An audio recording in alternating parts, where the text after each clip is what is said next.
My dear BCom first year second semester students, ఇక్కడ నేను మీకు ఒకటి ప్రీవియస్ క్వశ్చన్ పేపర్ చూపిస్తున్నానమ్మా. ఫైనాన్షియల్ అకౌంటింగ్ 2 అనమాట. చెప్పాను కదండి, బిల్స్ ఆఫ్ ఎక్స్చేంజ్లో థియరీ నేర్చుకోవాలని చెప్పి. Explain designer of the bill అని వచ్చింది చూసారా. ఈ డెలికేటరీ కమిషన్ అనేది కన్జైన్మెంట్లో ఉంటుందండి, ద ఎక్స్ట్రా కమిషన్ అనమాట. Explain advantages of single entry అనమాట. అడ్వాంటేజెస్ అడిగాడు సింగిల్ ఎంట్రీకి కదండి. No need to maintain trial balance, okay. No need to maintain all kinds of accounts likewise. Just by comparing capital you can say what is the profit or loss. Differences between trading concern and non trading concern చూసారండి. ఇక్కడ bills of ఎక్స్చేంజ్లోనే మనకి ఇంకో question కూడా వచ్చేసింది. ఇక్కడ asset and opening stock అడిగాడు. Receipts and payment account వచ్చింది. షార్ట్లో మనకి మీకు తెలుసు కదండి, అవుట్ ఆఫ్ 8 5 రాయాలన్నమాట. మళ్ళీ లాంగ్లో 9A మీరు చూసినట్లయితే define bill of exchange, read the features and advantages. అంటే ఒక్కొక్కసారి థియరీ అంతా కొట్టేస్తారండి. మళ్ళీ ఇక్కడ ఒక ప్రాబ్లం అని చూడండి, అంటే ఓన్లీ బిల్స్ ఆఫ్ ఎక్స్చేంజ్ మీదనే విపరీతంగా కాన్సన్ట్రేట్ చేశారు. అలాగే కన్జైన్మెంట్ ఒకటి వచ్చిందండి.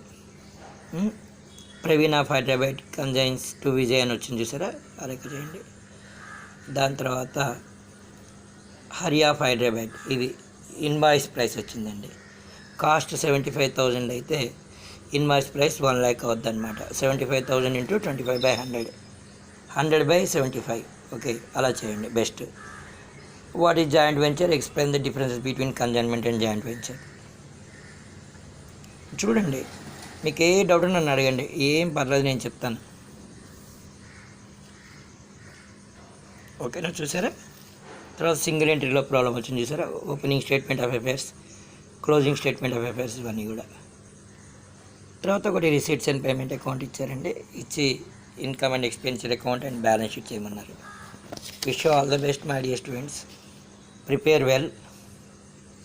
This is a very very very very important previous question paper. ఈసారి యాక్చువల్గా ఈ పేపర్ వచ్చినా మీరు ఆశ్చర్యపోవాల్సిన అవసరం లేదనమాట. ఎందుకంటే జనరల్గా థింకింగ్ ఎలా ఉంటుందంటే, పేపర్ సెట్ చేసినప్పుడు మేము ప్రీ ఫైనల్ కలర్ సెట్ చేసినప్పుడు better to give OU previous paper అనుకుంటాం అనమాట. చూడండి అమ్మ, with all best wishes. Screenshot తీసుకోవాలమ్మా మీరు, అందుకని ఇంతసేపు పెడుతున్నాను ఇక్కడ.